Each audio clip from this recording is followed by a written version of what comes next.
Have you ever noticed that you can honestly want change in your life with all your heart? You honestly want real change in your life, but yet still feel like you can't move towards it. Like you could dream up the change you want. You can envision it. You know you want change. You might even be able to see the change you want, right? You can imagine it, but you just can't make a move to get it started. Like your mind or a part of you says, I should take the first step. But your body or another part of you says, I can't. You're not even being lazy. You're not lying to yourself. You really do want change. You really do. You're just honestly stuck, or you feel stuck. Maybe stuck in a grief that won't lift, or stuck in anxiety that won't settle, or stuck in a relationship pattern you promised yourself you'd never repeat, or perhaps stuck in shame because the past keeps living on in the present. Or sometimes we do take that first step. Maybe you even took a first step last week, but instead of feeling freer, things felt heavier. Stepping forward didn't immediately feel like hope, it felt like weight or disappointment or a letdown. If that's you, you're exactly where you need to be. You're exactly who this series is for. Because one of the most surprising, perhaps inconvenient, but one of the more surprising and necessary truths of healing, of transformation, of growth or rediscovery is this. Sometimes it gets heavier before it gets lighter. Not because you're doing it wrong, no, but because you're finally walking out from the grip, walking out from the gravitational pull that was holding you, down. So, welcome back. I'm Carl Wycliffe Hicks Jr., and this is part 2 of a Lenten reflection series called Beauty from Ashes Walking Toward Hope. This is for anyone trying to find hope, meaning, growth, healing, or rediscovery in real life. This is for any of us in the middle of grief, trauma, mental illness, family strain, regret, chronic illness, or some form of disability, even. This is for any of us in the middle of a quiet spiritual exhaustion that can come with carrying too much for too long, carrying too much for too long. And just a practical ask, if any of this seems meaningful to you, I invite you to subscribe, like, share, drop a comment. All right, so let's dig in. So just to briefly recap, last week we were inspired by some ideas found in Ash Wednesday, and we reflected on Jesus beginning his walk toward Jerusalem. And we used this as a mirror for our own lives, okay? Now, there's that moment in Luke's gospel where it says, Jesus resolutely set his face towards Jerusalem to begin his walk, to begin his journey towards Jerusalem, right? Towards Palm Sunday, towards betrayal, false accusations, pain, towards Good Friday, but also towards Easter Sunday and towards resurrection, transformation, restoration, and rediscovering hope. And in this mirror, we saw that Jesus didn't just drift to Jerusalem, right? He didn't just drift to his destiny aimlessly, right? He wasn't drifting aimlessly, or he wasn't just, moving by happenstance. He didn't stumble there. He chose the road. He chose to walk. He chose to move. And we realized, looking in this mirror, that we all have a personal, metaphorical Jerusalem we likewise want to choose to walk toward and move toward. We're talking about feeling a desire to walk, to move toward change, to move from where we are, psychologically, emotionally, relationally, or spiritually, to where we hope to be, right? To where we were created to be, moving from here to there. And also in last week's mirror, we named the idea you don't transition from A to B, from here to there, from where you are to where you need to be, or want to be, or hope to be, without some sort of gentle internal disruption. And this movement requires something uncomfortable at first, right? Not chaos, not collapse, but what we named as destabilization. Destabilization.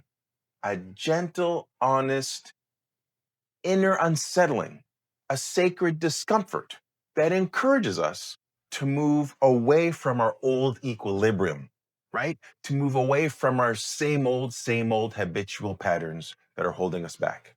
Okay. So destabilization, and the sense we're using it here, is an inward discomfort that helps us point out where some part of our life is not really okay as it is. And this is important because A, where we are now is familiar and comfortable. Even when A, you know, even when where we are now, when A is painful or disturbing, in some strange way, because it's predictable, a part of us concludes it's all good, that it's all okay, even though it isn't okay. And where we want to move to, right? We want to move towards what we called our B last week. B is healing, B is meaning, B is moving towards hope. Okay. And moving towards our B, we said, requires acknowledging and giving voice to our internal whispers of uncomfortableness, acknowledging and giving voice to that holy destabilization.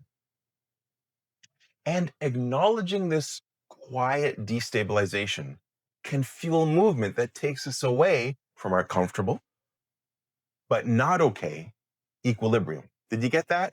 So we talked about how we want to listen to and give voice to our inner destabilization, our our inner uncomfortableness that's saying, hey, even though things may seem okay or we like to think they're okay, there's something we need to change, and there's something else we need to move to that we haven't quite started yet doing. If you haven't watched part 1 yet, I'd encourage you to check it out. It's called The Walk You've Been Avoiding. Okay, so that's the recap. With this mirror in mind, okay, with that, mirror from last week as our context, you might say, the overarching question for this week becomes, what if, just what if the reason you feel stuck is because you're trying to walk without acknowledging what you're carrying? Okay, so in light of the change you want, in light of the metaphorical Jerusalem you identified last week you want to or need to move to, right? But if you feel stuck in making that move, if you feel stuck in initiating change, if you feel stuck in making that first step, or stuck in your first few steps, or if your first few steps feel heavy or uncomfortable, what if the reason you feel stuck is because you're trying to walk without acknowledging all what you're carrying?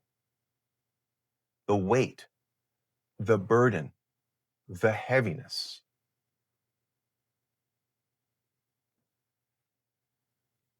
Today I invite you to consider and to reflect on, to meditate on something very simple, but yet possibly also something significant. Naming what you're carrying. Naming what you're carrying. Because a lot of people get stuck in place and do not or cannot take their first step or their next step, not because they don't want change. It's not because they don't want healing. It's not because they don't want rediscovery. It's not because they don't want growth, right? It's not because they want to stay stuck, right? Who's got time for that? No.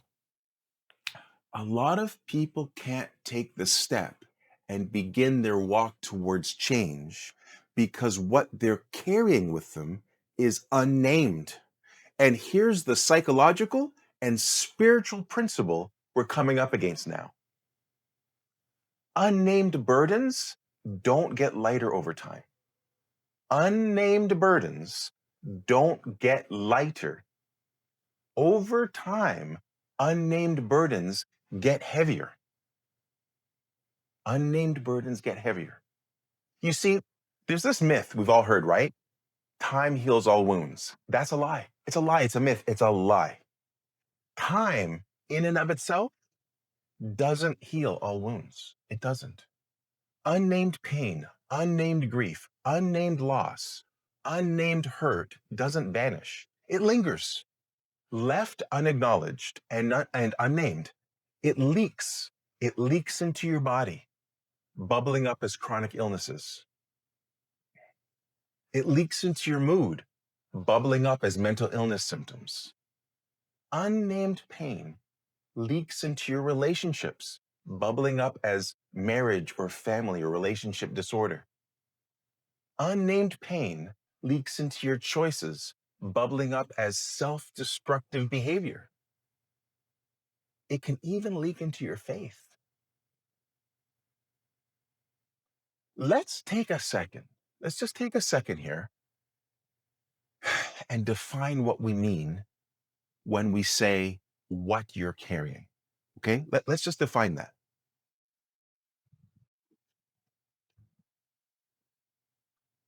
When we talk about what you're carrying, we're not only referring to obvious stresses in life.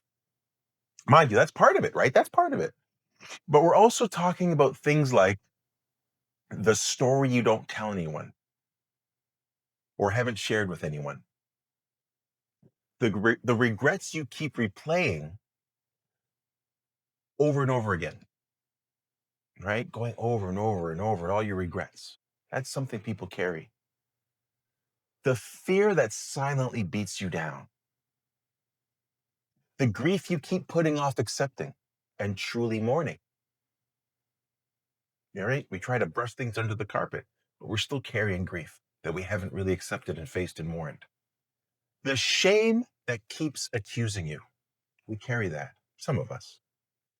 The anger and resentment you've learned to call strength, even though it's anger and resentment that's eroding your soul and eroding and eroding your relationships. The trauma that trained your nervous system to anxiously stay on guard, the loneliness that makes you feel invisible, the anxious exhaustion that makes you feel numb or avoidant, the pain of knowing you hurt someone you loved, or the lingering ache of being hurt by someone who should have protected you. Now, I share these things, not to be a downer, right? Not to be negative. I share these things, okay, to help us see where we find ourselves in all this, to help bring light to the truth, if we're being honest, that many of us find a part of ourselves in these or other types of similar narratives. Narratives that we keep to ourselves in secret. Narratives that over the years, our minds have learned to keep secret, even from our own conscious selves. Burying them in our unconscious, out of mind perhaps, but not out of body. Hidden, secret, buried narratives that have become our equilibrium, right? These things that are carrying with us are incorporated and integrated, whether we like it or not, into our equilibrium, our norm, our same old, same old. And all of this sits inside of us like a weight. So when someone says to me, I feel stuck, one of my first thoughts is, might you be trying to move forward without giving language and expression to the burdens and denied feelings you're trying to walk with?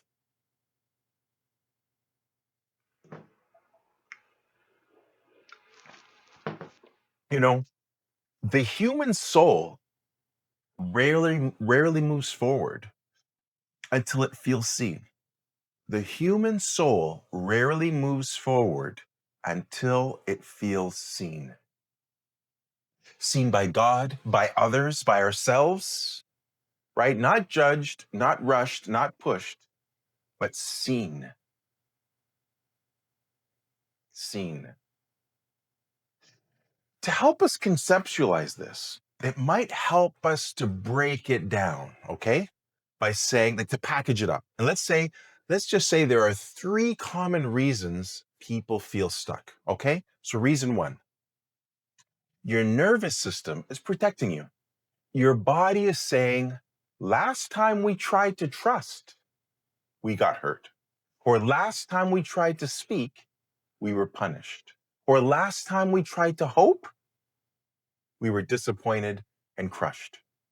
So your system habitually freezes, not because you're weak, but because somewhere along the way, your body or a deeper inner part of you learned freezing in space is safer or more comfortable than trying to, you know, do something different and perhaps failing.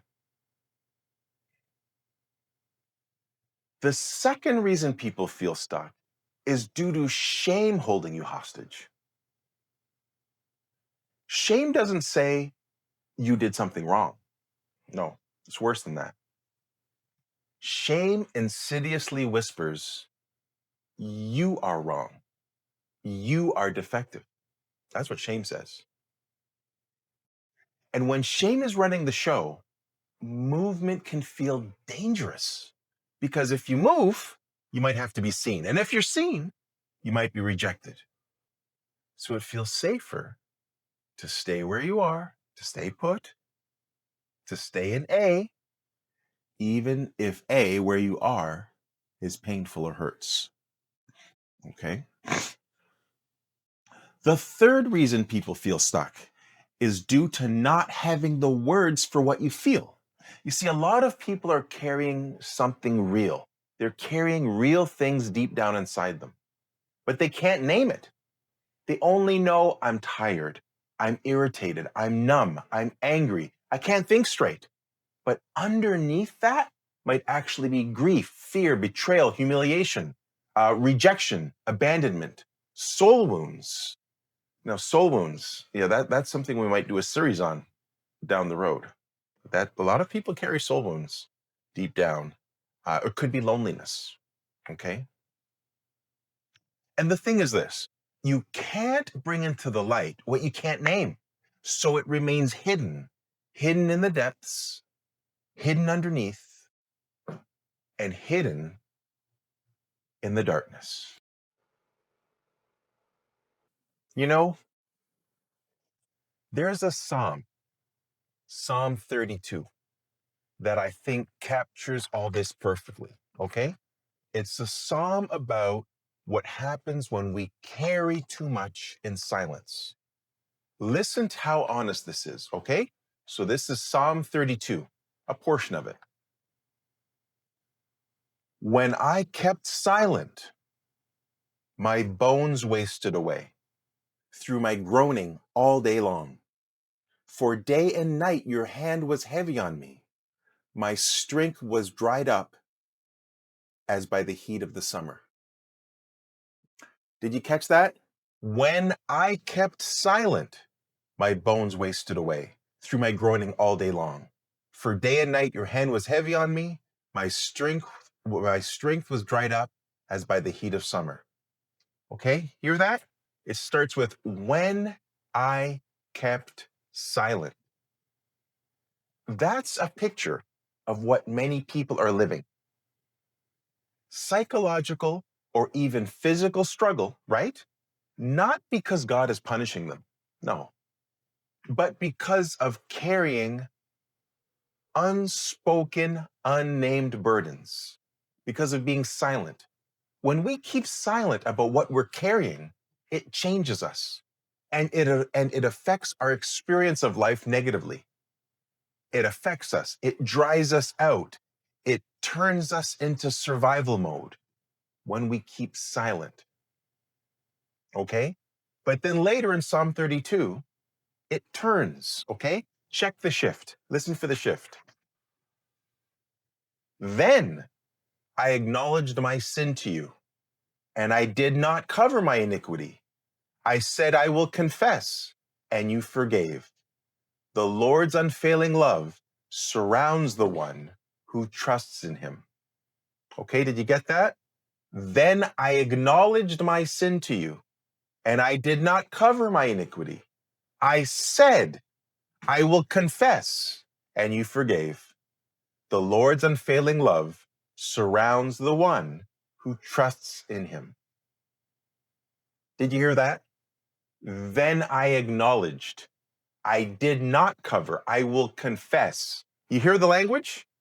Whether for our purposes here, you interpret that as sin, regret, pain, trauma, grief, the principle still stands.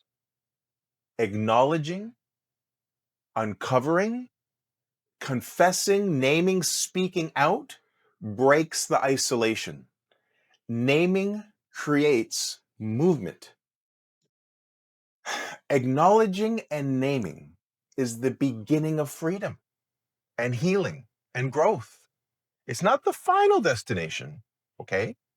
But it's the beginning. And it helps us become unstuck. Not keeping silent and acknowledging and naming helps get us unstuck to begin our journey. And that's why all this matters for life and for Lent, quite frankly. Lent is not about pretending, right? Lent is about truth. It's about courage. It's about bringing what is hidden in the darkness into the light, right? We're naming, acknowledging, not keeping silent, right? Is about bringing what is in the darkness, what is deep down inside us, out into the light. So before you take your next step, okay, I would encourage you to stop keeping silent, to acknowledge, to name what you're carrying so you don't confuse your burdens with your identity. Did you hear that? This is important, folks. Acknowledge and name what you're carrying so you don't confuse your burdens with your identity. So you don't confuse your burdens, what you're carrying, right? With your identity, with who you are. So you don't confuse what you're carrying with who you are and who you're trying to be. You see, you are not what you carry. You're not what you carry. This is a hugely important distinction, folks. You see, we tend to conflate the two. We tend to confuse the things we carry with who we actually are, with our identity. And naming what you carry, acknowledging it and acknowledging what you carry and naming it helps us to feel and believe deep down inside that there's a separation, that we are indeed separate from what we carry. See, if you don't name it and bring it into the light by acknowledging it, our inner selves, our unconscious, our soul, whatever you want to call it,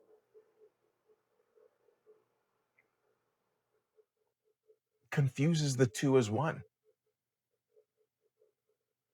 And then we think we can't let it go. We can't put it down. Like, it might sound like a silly analogy, but as an analogy, if you're carrying two heavy bags of groceries, carrying them for so long, you think they're a part of your hands, and you're convinced they're a part of your hands. They're no longer two bags you carry. They're just a part of you. Well, it's going to be hard for you to put them down if you're convinced, well, they're a part of who I am. But naming them, acknowledging them as something other than you, a real experience that's affecting you. Don't get me wrong, I'm not trying to minimize it. But if you name it and acknowledge it as something separate from yourself, then it becomes slowly easier to let go of the bags.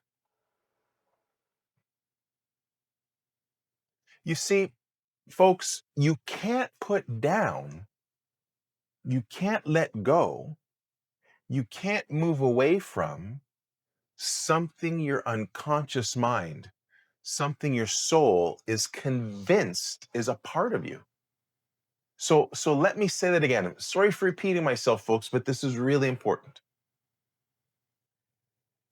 You are not what you carry, but what you carry does affect how you walk.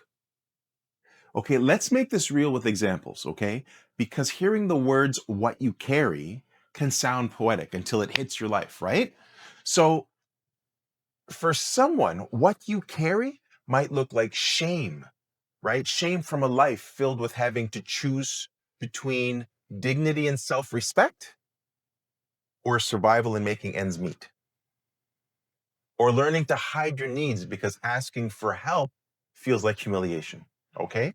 What you carry can look like carrying the inward barrage of repeated messages that keep coming up in your mind, like, I'm always on my own. I'm always on my own, or I'm a burden, or no one's coming, or no one loves me, or no one cares, or no one can be trusted, right? These phrases that just keep repeating repeating in our minds, like randomly, without us wanting them to. Um, for someone else, okay, what you carry might look like waking up each day tired, exhausted. No matter how long you sleep, you're just tired. You can't face the day or don't want to face the day, right? Where motivation disappears, right? Where your thoughts accuse you, or where your mind and body won't settle down. And you keep trying to push through, but the more you push, the more frustrated or ashamed you feel.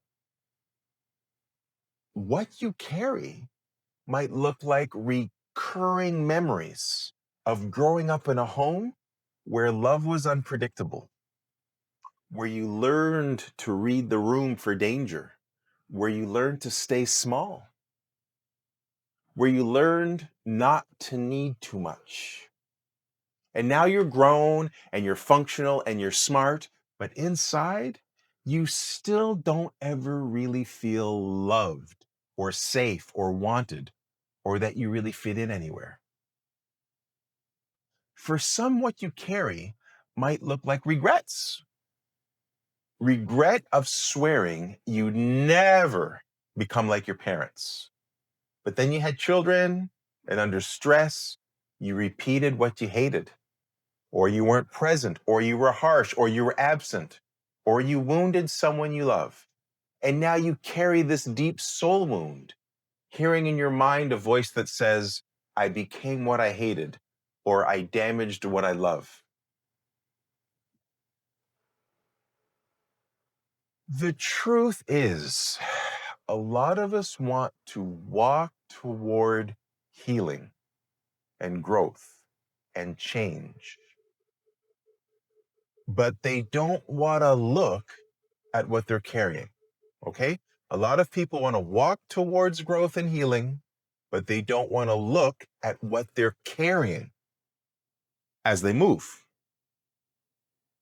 Because sometimes what we carry is unpleasant and sometimes it's ugly, right? Who wants to look at that? But Lent gently insists, look at it, look at it, look at it. Not to shame you, but to be healed. So if you feel stuck, don't ask what's wrong with me.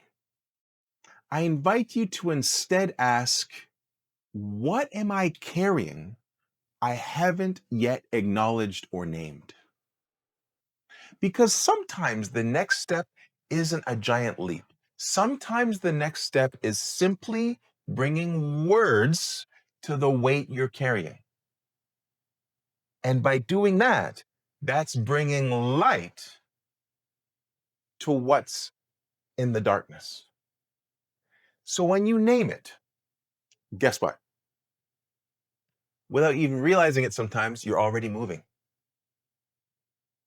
And that's healthy, sacred destabilization. Like we said last week, not breakdown, not chaos, but a holy shifting, a loosening of the grip, a stepping out and away from the old equilibrium, right? A stepping out and away from the old patterns, away from the old, same old, same old. And that is exactly the kind of beginning Lent is meant to create.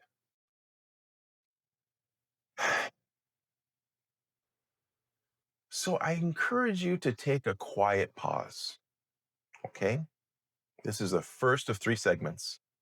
And I at the end of this first segment, I encourage you to take a quiet pause because this is actually not meant to be rushed. And I invite you to sit with one question, not 10 questions, just one.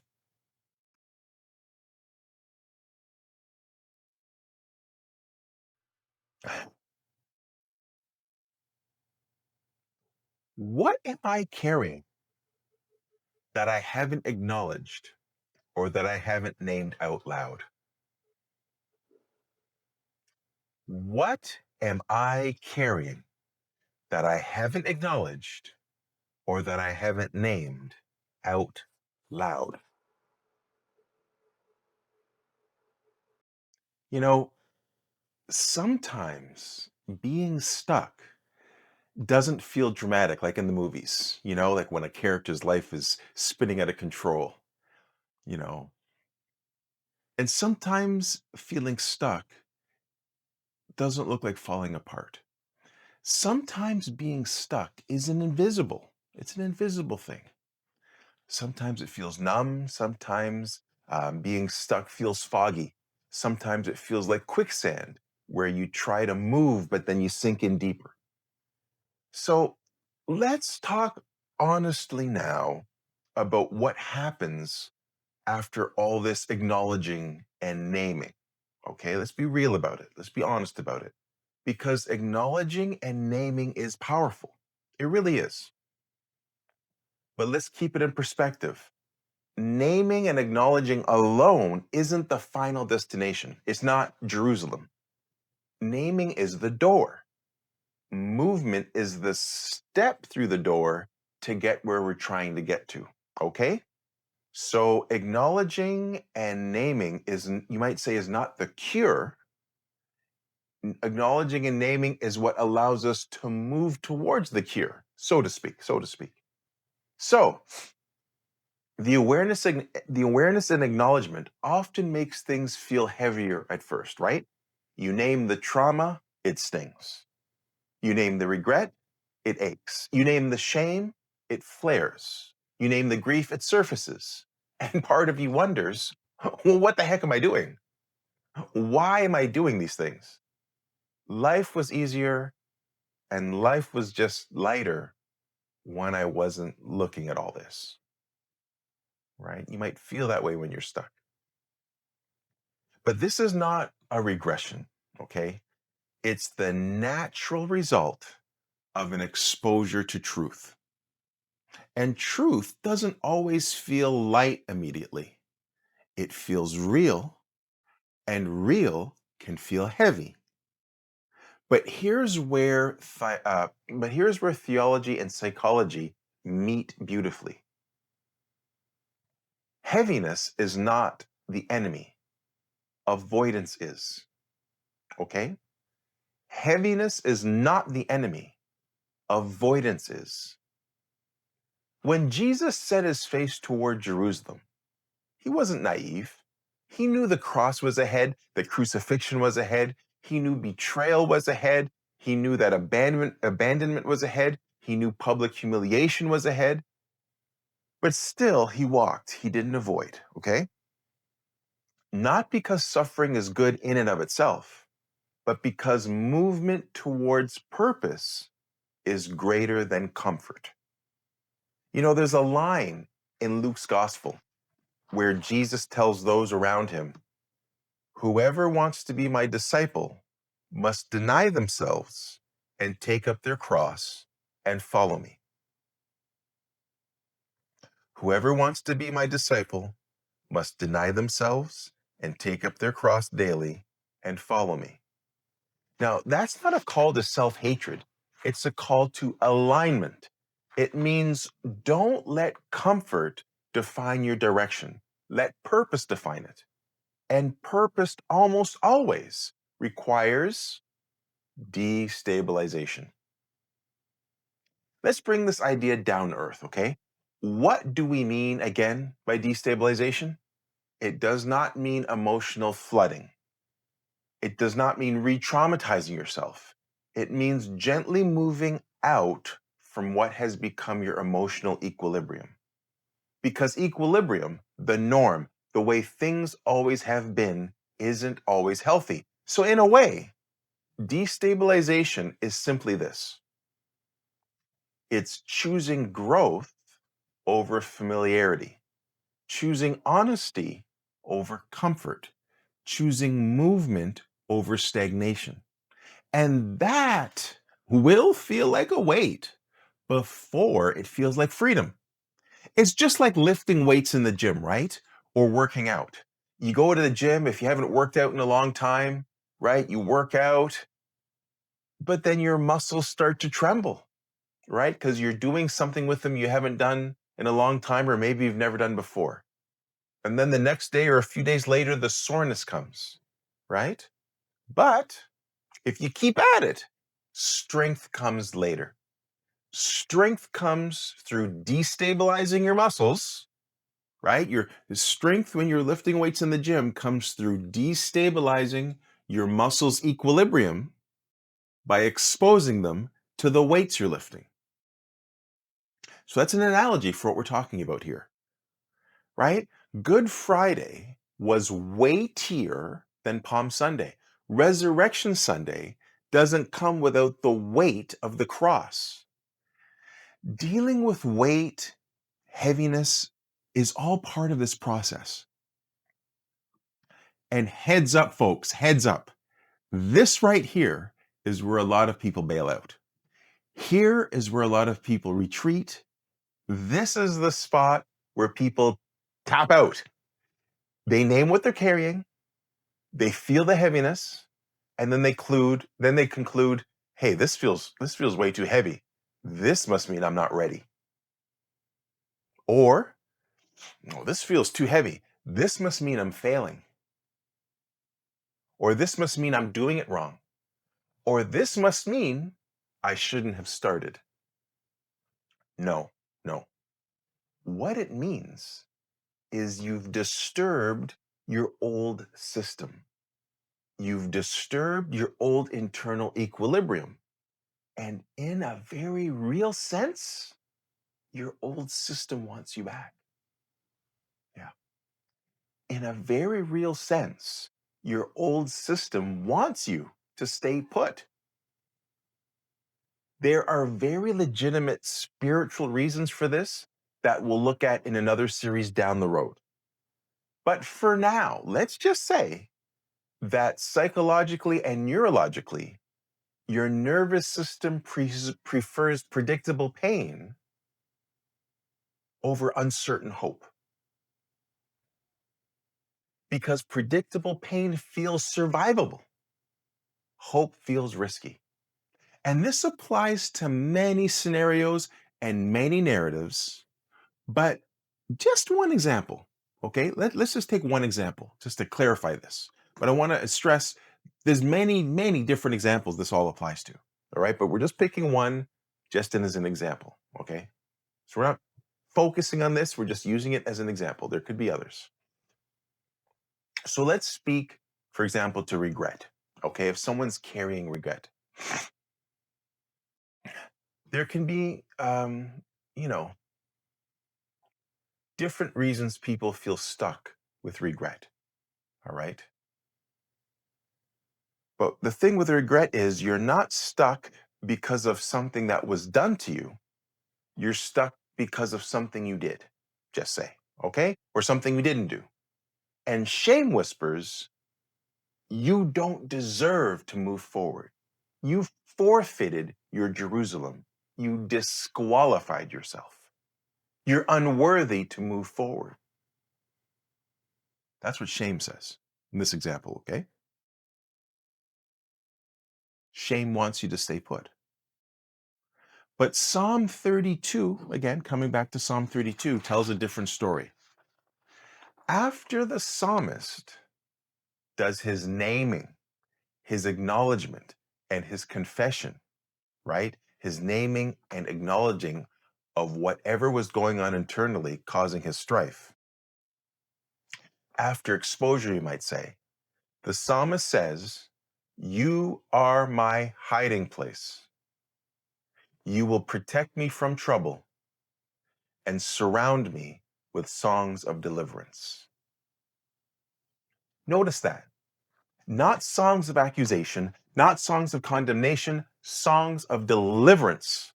Movement toward healing does not begin with punishment or self-debasing, okay? It begins with truth met by mercy. And if mercy is real, then forward movement is allowed, even for you, especially for you.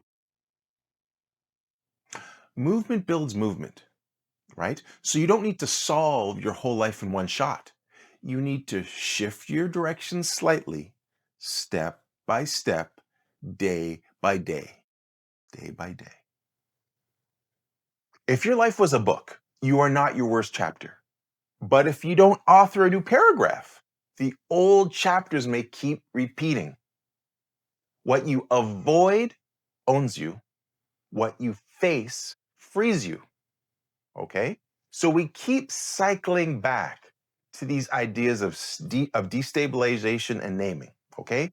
We keep recycling, we keep ruminating, we keep ruminating on these ideas of destabilization and naming because they are crucial for what comes next on our journey. Right? Because remember, they're not the end, but these are the doorway to start moving to the end or to where we want to get to the destination. Destabilization might look like saying one honest sentence you've never said, admitting one fear you've minimized, okay? Acknowledging one regret without self-attack, acknowledging the truth about your inner feelings and inner world, or allowing the tears to come that you've swallowed. See, we're not here looking for massive, massive leaps. We're not looking for giant leaps. We're looking for sacred inches. It's just sacred inches, day by day. If you've already took a step or two towards your personal metaphorical Jerusalem last week, right? Towards your purpose and healing and growth, and now you feel heavier, remember, that doesn't mean you failed. It means you're feeling what was previously buried. And buried things feel intense at first when exposed to the light. Buried things feel intense at first when exposed to the light. Imagine a room closed up for years. When you open it, the air feels thick. But if you leave the door open, fresh air eventually moves through. That's what we're doing here. We're opening the door, not forcing the door. We're not forcing it. We're just opening the door, just opening. Feeling heavier does not mean you're going backward. It may mean you're finally walking forward. Destabilization is not doom. Okay, it's not doom. It's preparation. Jerusalem required movement. The cross required courage, and resurrection required endurance. And your journey toward your personal Jerusalem, whatever it is, will require the same. Because God delights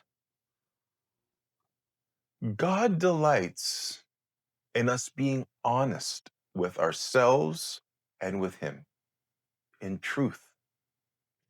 God does not delight in difficulty, but transformation does require participation.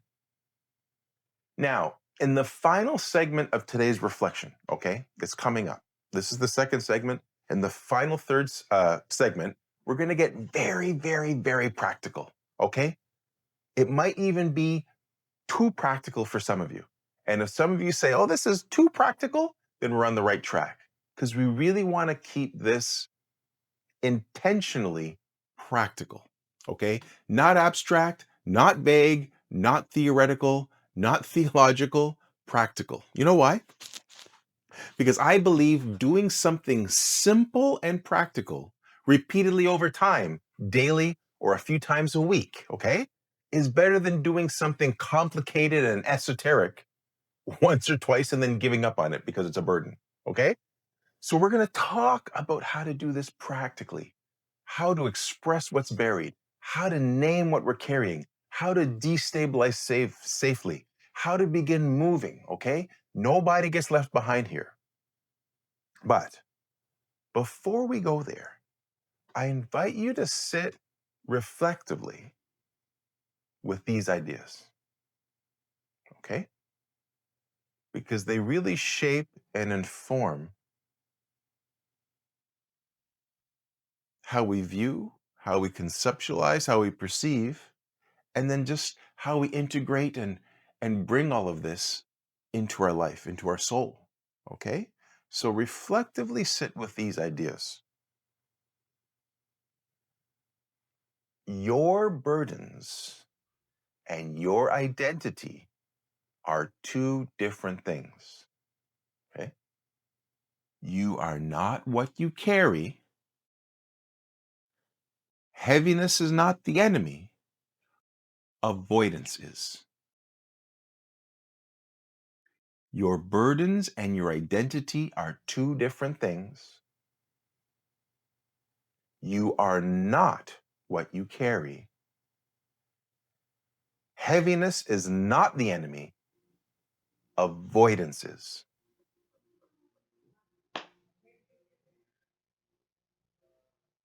All right. Let's make this real, okay? Let's make it really real, if we could put it that way. All right. So we've named to ourselves what we carry. We've acknowledged that heaviness doesn't mean failure. We've said destabilization is a part of movement, right? Destabilization is a part of what we're looking to do. And it's not a bad thing. But now comes the question, right? So what exactly do I do, right? What exactly do I do? Okay, not in theory, not in abstraction, but in the quiet of my real life, what exactly do I do? Okay, we're going to get really practical, okay? Well, first off, you don't do anything. I know that sounds kind of counterintuitive, right? First off, don't do anything, okay? So before you write, before you pray, before you talk to anyone, slow down, okay? Healing doesn't grow in rushing. Find small pockets of quiet this week, not perfection, not an hour-long retreat, which would be nice. Who's got time for that? How about 10 minutes? Set aside, of course, if you could do it more, by all means, do it more. The more, the merrier. But set aside 10 minutes. 10 minutes. 10-minute pockets of quiet. Silence your phone, silence the ringer, mute the ringer, mute your notifications on your phone. But I would encourage you to have your phone there, and I tell you why. For the timer. We don't. I'm not. I want to keep it practical, so I'm not going to go into the psychology behind this. Just trust me when I say it helps to time it. It helps you to know in your mind there's a timer separate from you, keeping track of how long you've been doing it and when it stops. So you can let that go and not worry about it while you're doing it. Just trust me. Set a timer in your phone. Mute the notifications, mind you, but set a timer 10 minutes. Okay? You start it, it's just 10 minutes, and the phone will tell you when to stop. Okay? So just 10 minutes, 10 minutes of quiet throughout the day, right? Find somewhere to sit so you won't be interrupted. Okay? Find somewhere to sit where you'll have privacy. Put your feet on the floor. And then we're going to start for this 10-minute window, right? Start with 3 slow breaths. Now, of course, that's what I mean when I say some people might say this is too simple. Because if you're already into meditation or if you're into yoga, you might say 3 breaths. I do that for 30 minutes an hour. But we're keeping it simple. Just 10-minute segment. And we're going to start the 10-minute segment with just 3 slow breaths. So what are slow breaths? So you're going to inhale. So feet flat on the ground, quiet place, phone silence. The 10-minute timer has started. Inhale through your nose. Exhale through your mouth. Exhale longer than you inhale. Really simple. Inhale through your nose, deep as you can. Exhale through your mouth. Exhale slowly, longer than you inhale. Just 3 times. Just 3 times, right? Nothing esoteric, just 3 deep, slow breaths. Now, you could do a whole series on that, on why, but just for now, right? Keeping it simple, what you're doing is you're calming your nervous system, right? It actually affects your brain neurologically. You're calming your nervous system by doing this. You're telling your body, your brain, your nervous system, it's safe to feel. It's safe to feel. Why is this important? Because if the body doesn't feel safe, the heart won't open. And if the heart doesn't open, the truth stays buried, okay? So breathe first. Always intentionally breathe first, okay? So what do we got? You're setting aside 10 minutes in a quiet place where you won't be interrupted. You're setting a timer, just 10 minutes, and then you're starting your 10 minutes with 3 slow breaths. Okay, that's the first thing. Second thing, okay? Name one thing.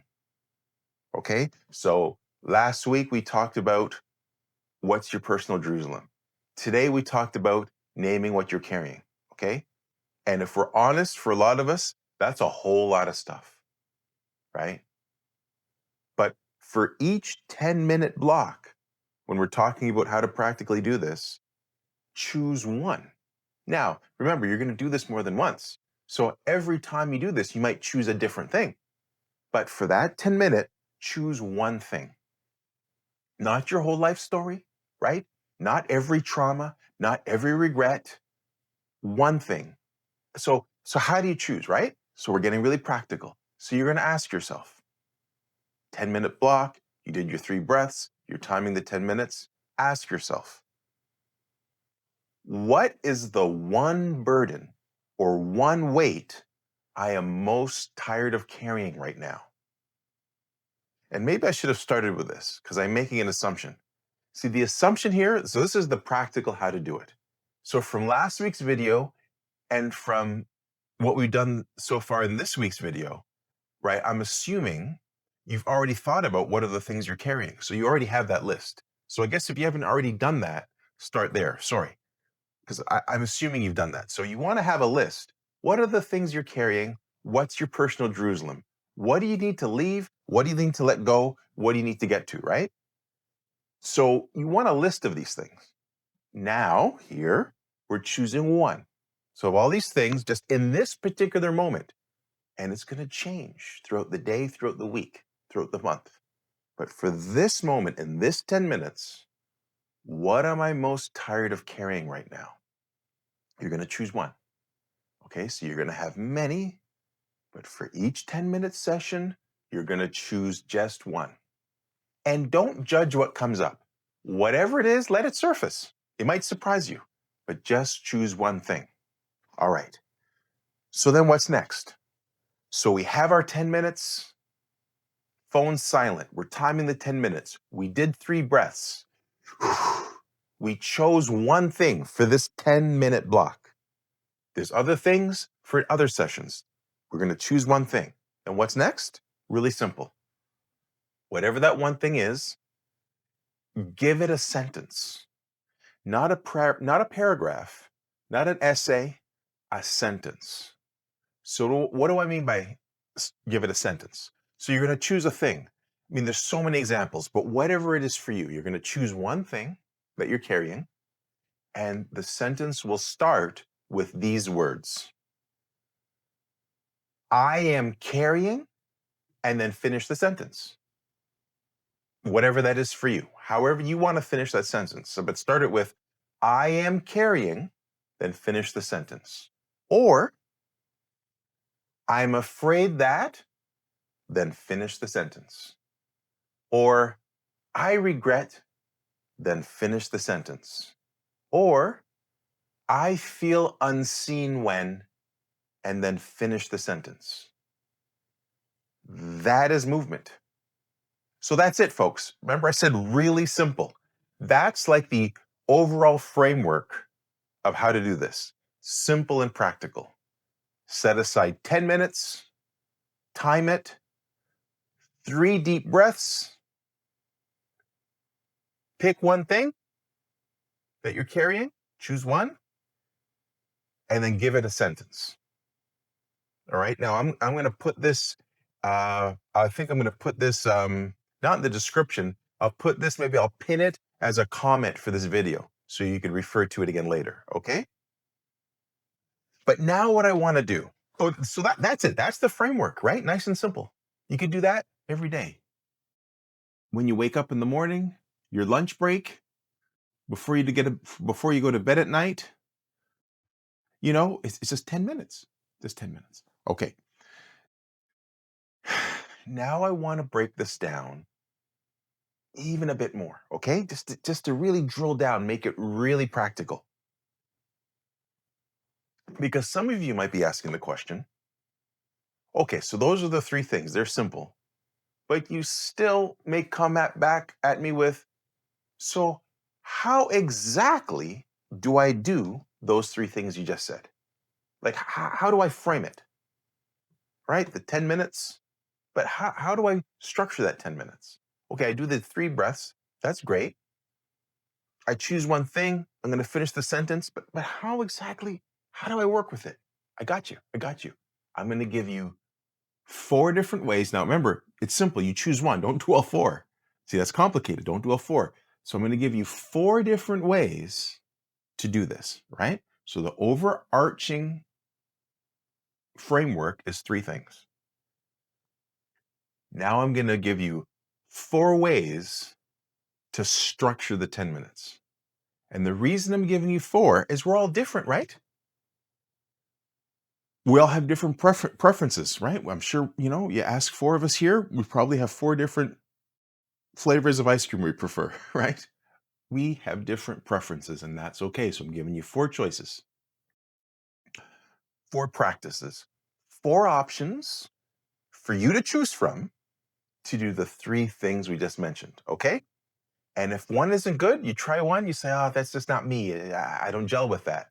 That's okay. Then try another one. You got 4 choices. And again, you could refer to these in the comments. I'll try to pin it. Okay, so what are the 4 options? So the first one, if you are someone who likes to write, okay, or if you just know from past experience, you're a person who processes things through writing. Okay, so this is what you do. So what we just talked about. So in that 10 minutes, you're going to get a piece of paper and a pencil or a pen, right? So before I lose anyone, this is just one of 4 options. So if you're saying right now, I'm not into writing, I got something else coming up, okay? But just this first option to structure your 10 minutes, remember it's still 10 minutes, get a paper and a pen and write down the one thing you're choosing in this moment for this 10-minute segment, your 10-minute session, we'll call it, and then write down the sentence we just talked about. But here's a little twist for those who like to write. After you write down what you're choosing for this 10-minute session that you're carrying, what am I carrying? Once you write down the one sentence that we just talked about, then you're going to ask, when did this begin? So write these questions on the paper. When did this begin? What does it cost me to carry this? What would I change if I loosened my grip? Okay? So this is not to solve it, just to witness it. You're not trying to fix yourself here so much as you're letting your inner self be seen and heard. Okay, so it's just 10 minutes of writing or journaling is really what it's called, right? So 10 minutes of writing or 10 minutes of journaling with those questions on the paper. Okay, 10 minutes. Okay, now, if you know writing is not your thing, that's okay. Forget about that. If you have one person in your life you trust, one person in your life you trust even 10% more than the others, your practice might be this, okay? Send a simple message to that one person you trust. Can we meet up so I can share something I've been carrying? That's it. And then when you meet, it's just 10 minutes, okay? Just 10 minutes of sharing with someone you trust, okay? Not the whole story, just the doorway, right? Remember, movement builds movement. So instead of writing for this person, it's I'm going to meet up with someone I trust and speak to them and share with them verbally what I'm carrying and then finishing the sentences that we talked about earlier with them. That's it. 10 minutes. And it might sound strange or it might feel strange at first, do this with a person, but if you trust them, maybe just for the first time you could tell them why you're doing it. Time it. So you're not going on and on. They feel uncomfortable, you feel uncomfortable. No, just time it 10 minutes. This is something I'm carrying. And then you finish the sentences with them. And you let them know they don't have to give you solutions. They don't have to solve your problems. You just like them to hear you out so you feel heard and acknowledged. Okay? That's it. Again, really, really simple. All right. Now, there are those of you listening who are right now saying, look, I'm not a writer. I'm not going to, who am I kidding? Who are we kidding? I'm not going to write. I'm not going to journal. I'm not just into writing things down. Tell you the truth, I'm kind of like that. And then you're also saying, I don't have anyone in my life I trust enough to share this with verbally, right? I just don't have someone in my life I trust that much. Or even if I did, I just don't feel comfortable talking to another person about these things. Okay, that's good. I got a third option for you. What you want to do, okay, is try prayer. So if prayer feels accessible to you, keep it simple, right? You don't need a perfect script. So what you might do, sorry, one second. So what you might do is pray Psalm 32 slowly, right? So read Psalm 32 slowly as if it was a prayer from you to God. And then after you pray Psalm 32, you tell God what you're carrying, right? So you'd start with God, I'm carrying, and then finish the sentence as if you're speaking to God, right? So the idea here is you're praying to God, but what you're saying to God is the same things you would have written if you were writing, or the same things you would share to another person if they were there. It's just that this time, instead of writing it or sharing it with another person, you're praying it to God. Okay? And then after that, and then so again, keeping it practical and simple. What exactly am I praying? So it's those sentences from the beginning that will be in the comments, right? What we started with. The same deep breaths, name what you're carrying, and then you're going to pray to God the finishing of those sentences or one of those sentences.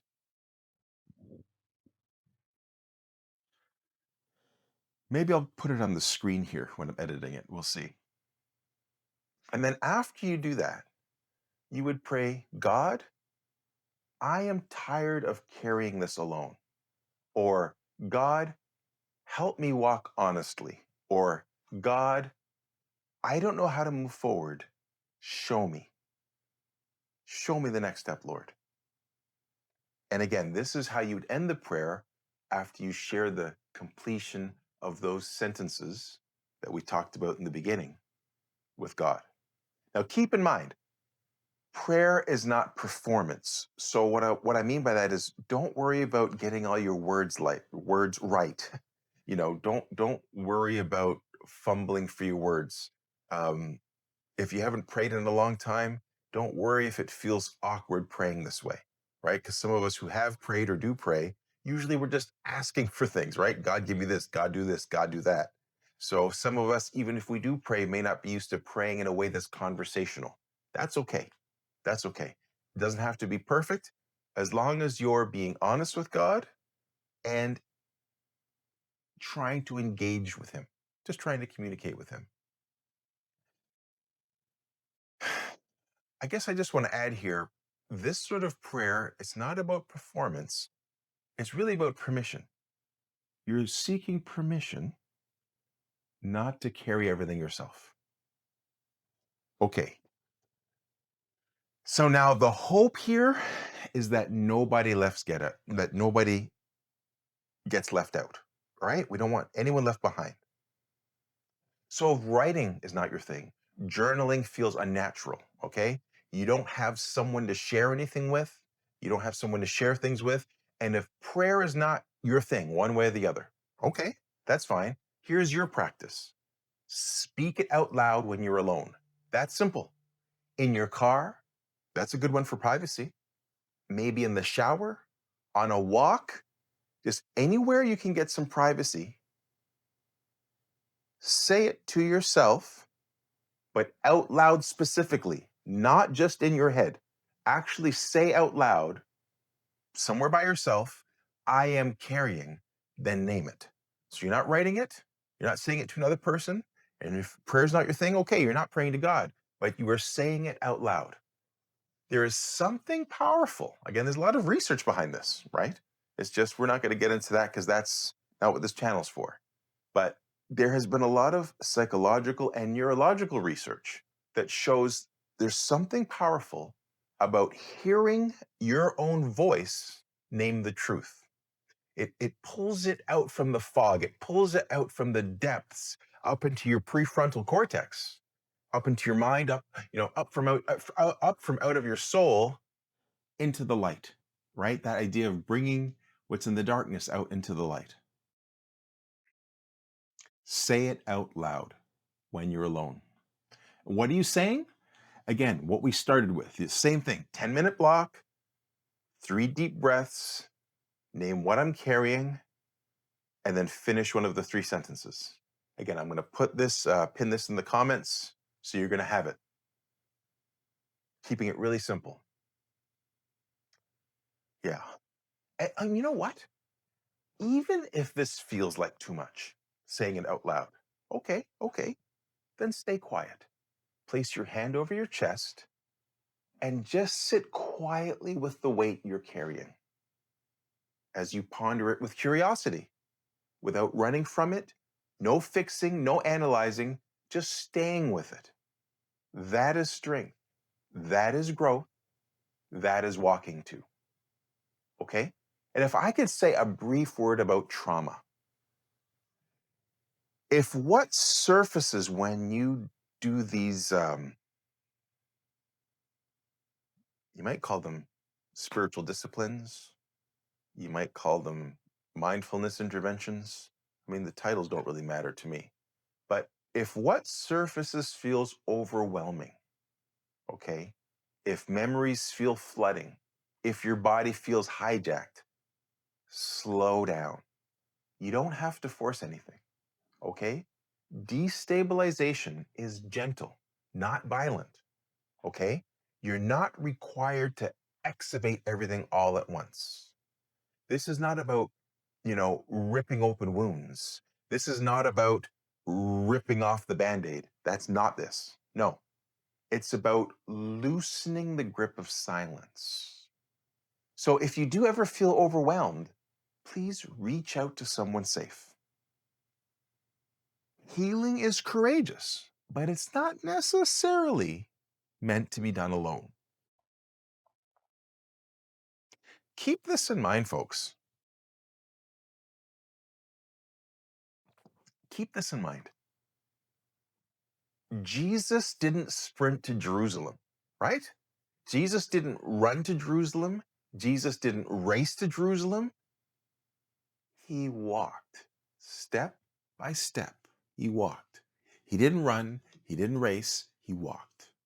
Teaching, healing, pausing, praying, enduring misunderstanding, all still slowly moving. Slowly moving. Your walk, right, doesn't have to look dramatic. It ought to look faithful, but it doesn't have to look dramatic. And faithfulness often looks like one honest sentence, one steady breath, one small act of courage. Mhm. So here is your invitation this week. Not homework, an invitation. Okay? Name one thing, right? Name one thing you're carrying and give it expression, right? If I had to sum all this up from this last segment, we're naming one thing we're carrying and we're giving it expression, intentional expression, okay? Whether it's expression in writing, expression in speaking with someone else, expression in prayer, expression out loud, expression in breath, choosing one thing and giving it expression, right? Why? To bring what has been in the dark out into the light. That's what this is all about. Not because it will disappear instantly, but because silence will then no longer own it.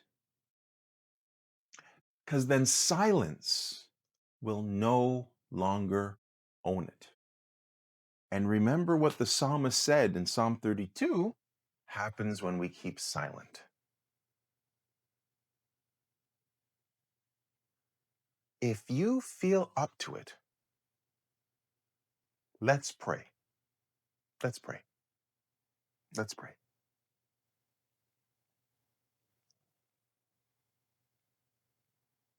God, for the one who feels stuck, meet them in their heaviness. For the one carrying shame, replace accusation with mercy. For the one carrying trauma, bring safety into their body. For the one carrying regret, bring courage to repair what can be repaired. For the one who feels alone, remind them they are seen.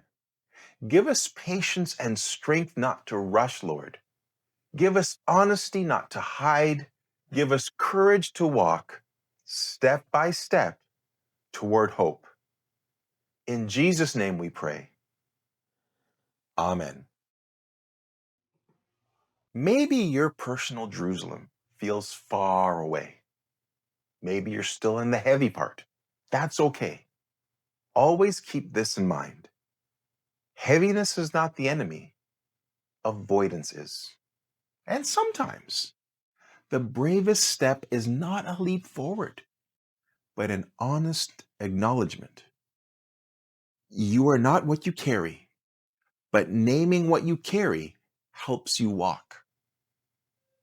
If any of this was meaningful to you, I'd invite you to please stay connected.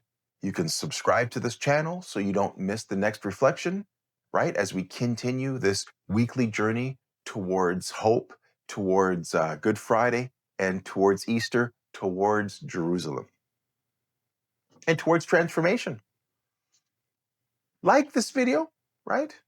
Click on like if you do like it.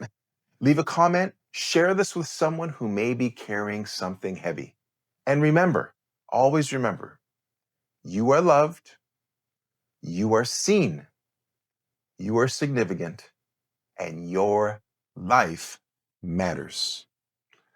Grace and peace to you.